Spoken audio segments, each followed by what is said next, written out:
هذه الدنيا الجميلة بين قفر وخميلة وسماوات صقيلة. Mi nismo ummet prošlosti. Mi smo ummet i zajednica budućnosti. Mi nismo ummet koji samo cvili, plače, tuguje i žalosti se i nariče za onim što je bilo od zlih pojava i stvari. Ne. To ne može da se promijeni. I time ne treba da se opterećujemo. Mi smo ummet koji je usmjeren prema budućnosti. Mi smo usmjereni prema narednom namazu, da ga na najljepši način obavimo, prema narednoj džumi, narednom Ramazanu, narednom hadžu, narednoj godini, narednim dobrim djelima. Prema kaburu, prema džennetu smo mi usmjereni, prema progresu, prema napretku. Mi smo takav ummet.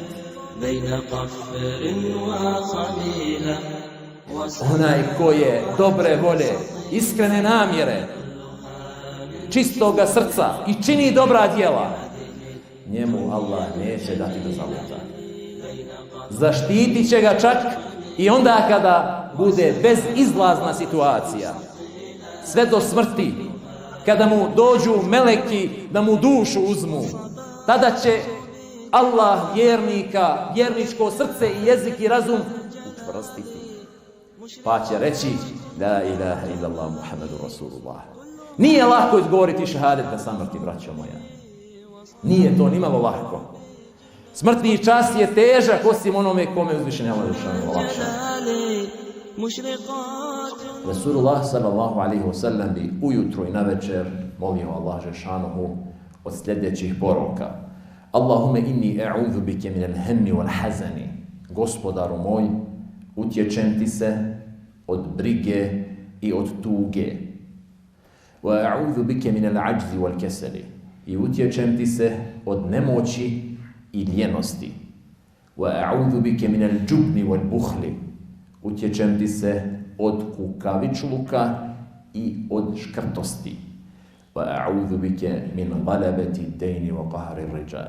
I utječem ti se od toga da me savladaju, nadvladaju ili ponize ljudi i također utječem ti se od poniženja duga, kaže Rasulullah sallallahu alejhi ve sellem. Obratite pažnju na ove pojave koje su svakodnevnica i koje su opasnost za srce svakoga od nas, kako bismo vidjeli šta je izvor ovih devijacija, ovih fenomena i ovih pojava. Utječem ti se od brige i od tuge. Utječem ti se od nemoći i od ljenosti. Utječem ti se od kukavičluka i od škrtosti i utječem ti se od toga da me ponize ljudi ili da me pritisne dakle neka vrsta duga. 8 pojava koje su negativne, koje su loša pojava i koje su izvor neprijatnosti kod svakoga čovjeka. Ali kada pogledamo ovaj hadis Rasulullah sallallahu alejhi ve sellem i kada proanaliziramo ove riječi koje je Rasulullah alejhi salatu vesselam upotrijebio, vidjet ćemo sljedeće: da su izvor svih neugodnosti, neprijatnosti, svih vrsta zala na ovom svijetu dvije zapravo osobine ili dvije pojave, a to su el-ajz, nemoć i ljenost. I iz nemoći i ljenosti sve ove druge ovdje negativne pojave se izrode i pojavljuju. Dakle, nemoć je osobina koja ne smije da bude svojstvena jednom vjerniku. Jer onaj koji je nemoćan, koji nije kadar, on ne radi i ne čini dobra djela. On također nema sposobnosti ni da se suprotstavi svim onim razlozima koji ga vode u grijeh. Tako da je nemoć u stvari inercija, prepuštanje stanju u kojem se čovjek našao i definitivno izvor velikog broja zala ili svih vrsta zala i grijeha koje napadaju čovjeka. I zbog toga vjernik ne smije da bude nemoćan. Ni u kojem smislu i slabašan. Vjernik mora da bude jak fizički, mora da bude jak duhovno prije svega, jer je to snaga koja se najviše vrednuje i najviše mjeri na vagi kod Allaha dželešanuhu, mora da bude intelektualno jak i u svakom drugom smislu mora da bude sposoban šta god da radi, jer je kudret i snaga nešto što je uzvišeni Allah dželešanuhu propisao i dao nam kao mogućnost da činimo dobre stvari. Onaj ko je nemoćan, on ne može da koristi niti sebi, niti onima koji su pored njega. Nemoć je osobina koja ponekad može da bude izazvana sa naše strane, ali nekada može da bude izazvana i sa spoljašnje strane. Ali druga ova osobina, a to je lijenost ili ljenost, je inače osobina koju čovjek sam proizvodi. I zato se je Resulullah kroz ovu dovu i još jednu drugu dovu također ujutru i navečer Allahu dželešanuhu utjecao od ljenosti. وَاَعُوذُ بِكَ مِنْ كَسْرِ وَسُوءِ الْكِبْرِ. Utječem ti se, gospodaru, od ljenosti. Lijenost je osobina munafika, lijenost je osobina negativnih ljudi. Vjernik, musliman, nema ništa zajedničko sa ljenošću. I zbog toga musliman nikada ne smije da dozvoli sebi da bude lijen u bilo kojem smislu. Jer zamislite šta znači lijenost. Razmislite samo šta znači lijenost. Šta ljenost može da proizvede čovjeku? Šta može da doprinese čovjeku? Ne može ništa dobro da mu doprinese. Ljenost samo izaziva loše stvari i zlo za čovjeka u pojedinačnom, u porodičnom, u kolektivnom i u svakom drugom smislu. Zato musliman mora da bude vrijedan. Musliman mora da bude aktivan. Ljenost je osobina u potpunosti strana muslimanu, ozbiljnom muslimanu.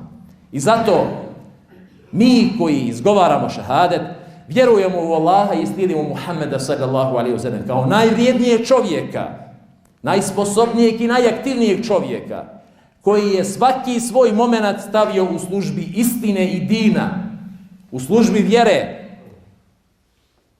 Gdje to nalazimo izgovor i opravdanje da smo lijeni, ili u nauci, ili u poslu, ili u djelovanju, ili u organizovanju. I zbog toga moramo podizati svijest, posebno među mladom populacijom i generacijom, da musliman ne smije da bude lijen ni u kojem smislu. Jer je Allah dželešanuhu ovom osobinom opisao munafike.